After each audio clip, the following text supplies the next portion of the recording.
படைக்கப்பட்ட ஒரு படைப்பு இன்றைக்கு இந்த துனியாவிலே உண்டு. என்ன படைப்பு? வெட்டுக்கிளி என்கிற ஒரு படைப்பு உண்டு.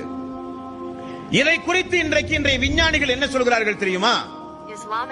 வெட்டுக்கிளி, உங்களோடு வாழ்கிற அந்த வெட்டுக்கிளி இன்னொரு வெட்டுக்கிளியோடு தொடர்பு கொள்ள வேண்டுமானால் அது எப்படி பேசுகிறது என்று ஆய்வு செய்தார்கள். எப்படி பேசுகிறதாம்?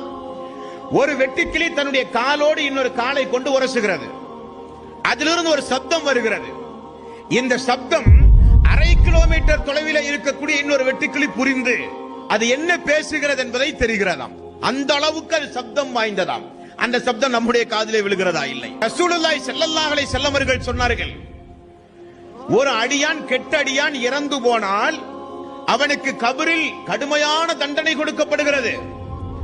அந்த தண்டனையை, அவன் அலறுகிற சப்தத்தை மனிதன் கேட்க முடியாது, எல்லா உயிர் ஜீவராசிகளும் கேட்க முடியும். ரசூலுல்லாஹி ஸல்லல்லாஹு அலைஹி வஸல்லம் அவர்கள் சொன்னார்கள்.